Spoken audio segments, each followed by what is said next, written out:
Today on The Best Years. Our host, Sandy Levine, tells the story of her husband's triumph over a rare illness. We'll learn about a rehabilitation program that helps patients recover from neurological disorders. Then meet a man whose visual impairment didn't stop him from becoming a successful audio producer. And there's great entertainment this fall at the Ocean County Library. All this and more today on The Best Years. From the Ocean County College TV studio, here's Sandy Levine. Hello and welcome to The Best Years. I'm your host, Sandy Levine. In today's uplifting show, you'll meet two inspiring individuals who triumphed over personal obstacles. The National Institutes of Health says that neurological disorders strike some 50 million Americans each year, often with devastating consequences. It's a staggering number, but there is hope. I know this because 10 years ago, my husband, Michael Fairhurst, suffered a rare neurological illness. Our first segment is Michael's story about how he fought the odds and now helps others recover too.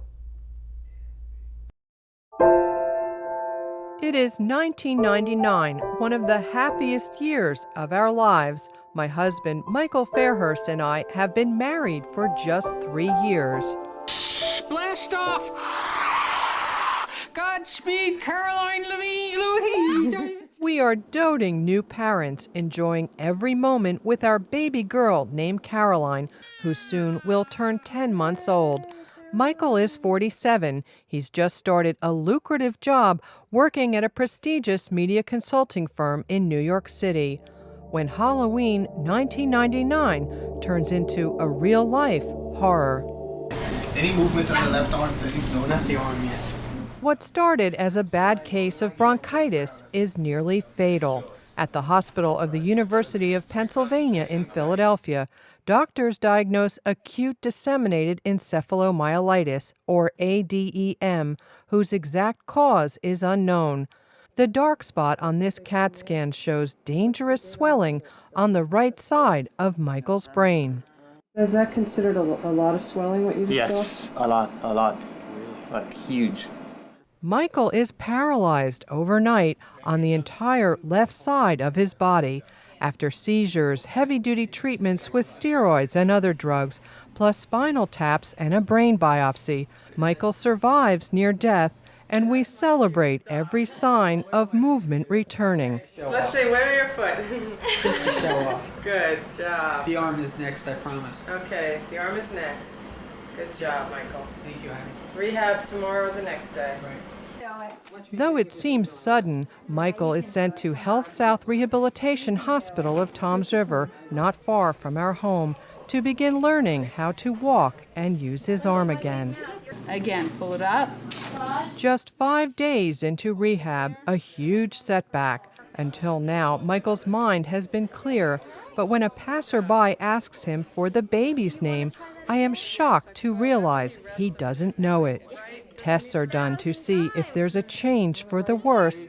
Unfortunately, there is. How much she has helped so much, how much she has done so much to mommy, how much she has done so much to help somebody, she has done so much to help buddy.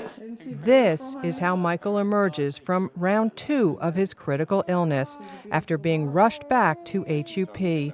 There is a huge amount of new swelling now on the left side of the brain, causing severe cognitive impairment. With my brother Richard, Caroline, and my mother Dorothy by my side, we spend a truly bizarre Thanksgiving Day at the hospital. Today's Thanksgiving, honey. Thanksgiving time is absolutely. After 10 days of new treatments, including plasmapheresis, which purifies the blood, Michael goes to rehab again, this time staying in Philadelphia, just in case there's another setback. All right, very nice. My father, Bernard, and I watched this disturbing occupational therapy session in which Michael struggles to put on a button-down shirt. We realize it's not only that Michael's left arm doesn't work, he can't figure out how the shirt goes on without help. Just to reach behind your back like this, grab hold of the shirt. All right. You got it. You got it.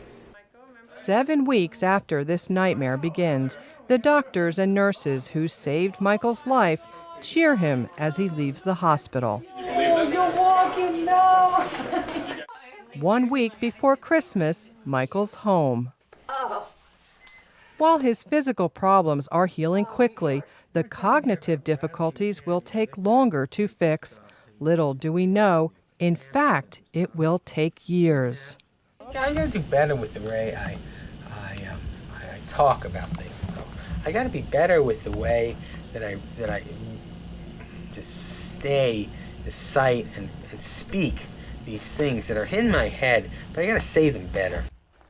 Behind closed doors, when the camera isn't rolling, there's chaos. Michael is frustrated, angry, exhausted, and depressed, even paranoid and aggressive, all common following a brain injury. I struggle to cope with driving Michael to frequent doctor's appointments, caring for Caroline, working at my job in television, and getting our health insurance company to cover stacks of charges. Friends and family provide invaluable respite and support, even money to pay our bills. Medications are prescribed to stabilize Michael's mood. A gifted cognitive therapist named Rona Paul Cohen is a lifesaver, at times providing daily support. Gradually, while years go by, Michael heals. 3.5 years post-illness, Michael ventures back into the community, becoming a first aid squad volunteer. His own harrowing experience awakens in him a profound desire to help others. This is a real-life test of Michael's ability to function under pressure, which he passes with flying colors. Sometimes the hardest part is getting to the scene with all the traffic and people walking in and out and in front of the ambulance and stuff. He does it. He remains calm and keeps focused. 4.5 years post-illness, Michael begins volunteering at Health South, the hospital where he once was a patient for 5 days. With great empathy, he assists in occupational and physical therapy sessions, helping people overcome their disabilities. At last, he's found his niche. Michael has been a joy to our lives. He has brought a dimension to me that gives me hope and inspiration. Joe relates to him, and he just looks in his eyes like, you've been there, and I can do it too. In brain injury recovery, every case is unique. Good therapy, time, and hope all play their roles. Nearly 8 years post-illness, Michael is hired by Health South as a full-time employee. It's a huge victory, a critical, hard-won step in restoring self-esteem. I feel like I'm re-entering society. That's the good feeling. In time, life comes full circle when first my mother and then my father are patients at Health South, giving Michael a chance to support 2 loved ones who once helped him. Our family feels whole again. 10 years after that fateful Halloween, we are grateful for our many blessings, especially good health. They call it new normal in the rehabilitation world, finding joy and meaning in the way things are right now, while never forgetting how life can change in an instant.